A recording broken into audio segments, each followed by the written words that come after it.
Hello everyone, I hope you're all having a great day today, and in this video I'm going to be ranking all of the MCU Thor movies as well as both seasons of the spinoff Loki series, from the worst to the best. Keep in mind though, this is just my opinion. I would love to see your ranking in the comment section down below, and I think this will be a pretty interesting list because Thor might be one of my favorite characters from the comics, but in terms of his MCU appearances, I feel like they've been kind of inconsistent in quality. But with all that being said, let's hop right into the ranking. Coming in last place is Thor: Love and Thunder, and this is a movie that before I saw it I figured that there's no way it's as bad as people are making it out to be, and once I saw it I thought, wow, that's way worse than people are making it out to be. This movie leans heavily into comedy, similar to Thor Ragnarok, but the difference is it worked in Thor Ragnarok, where in this case it doesn't. The jokes just feel kind of lazy, a little bit too forced. And the movie also does try to have like some emotion in it, but it all just falls flat. And pretty much all of the main characters in this movie feel kind of annoying. It's pretty sad because you had Christian Bale doing an excellent performance as the villain, but that wasn't enough to save the film from being a disaster. Also, a lot of the CGI isn't that great either. They really just aren't giving VFX artists enough time these days to do their job.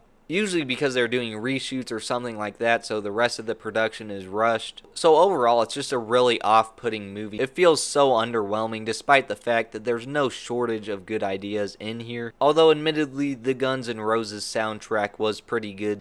Coming in at number 5 is the first Thor movie from 2011. And this is a movie that was pretty early on in the MCU. They were still trying to figure out how to blend the action and comedy. And so this is a movie that's enjoyable, but it feels a little bit inconsistent in tone, where the stuff on Asgard feels more serious, but when Thor's on Earth, it just turns into a comedy, which obviously it is a fish out of water scenario, so there is a lot of opportunity for comedy there, but it just feels like a completely different movie than the stuff on Asgard. Still though, the cast is great in this movie. It gave us some great actors, in particular Tom Hiddleston as Loki, and Chris Hemsworth as Thor, although for some reason in this movie his eyebrows were blonde.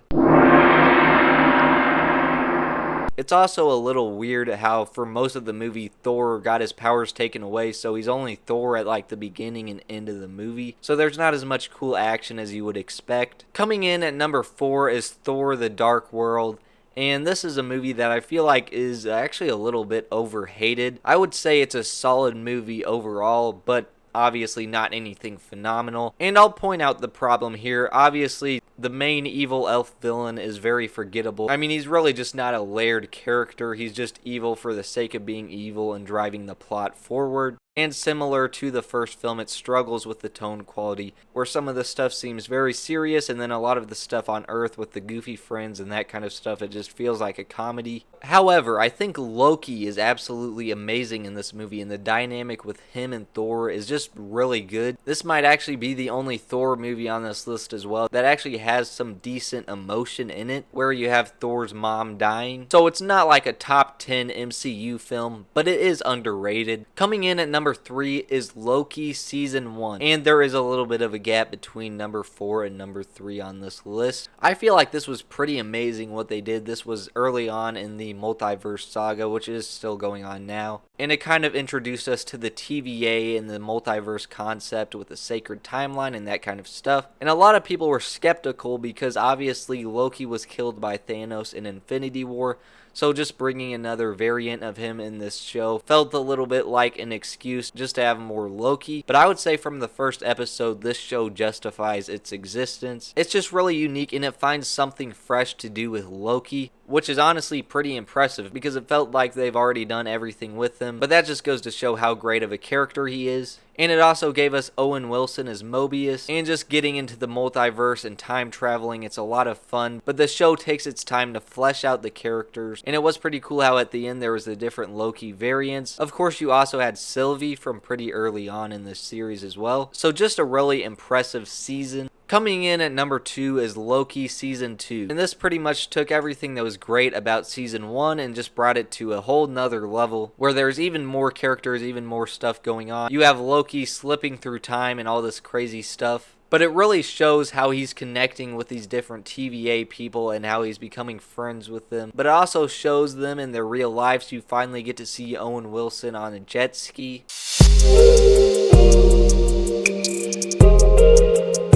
I mean, that's as good as fan service can be. But just as the conclusion to Loki's redemption arc, this season does a great job. The final scene in this might be the best thing I've ever seen in any Marvel thing ever. It's just so good. But coming in at number 1 is Thor Ragnarok. And this is a movie where they decided they were going to be consistent in tone for once. Trying to go from serious to comedy just wasn't working, so they just decided that this is an all-out comedy. And this movie is just a ton of fun all the way through. The story is actually pretty good, with them bringing Thor and Loki's sister Hela in there as the villain. Not to mention the dynamic between Thor and Loki in this movie is also just really good in and of itself. And this also introduced Korg, who's a really good character, and it also brought back the Hulk. And there's just quite a few other really good characters in this movie as well. So as I said, this movie is just a blast all the way through. And Thor just has a really good character arc in this movie as he's starting to realize that he is more than just his hammer. As corny as that sounds, it actually works.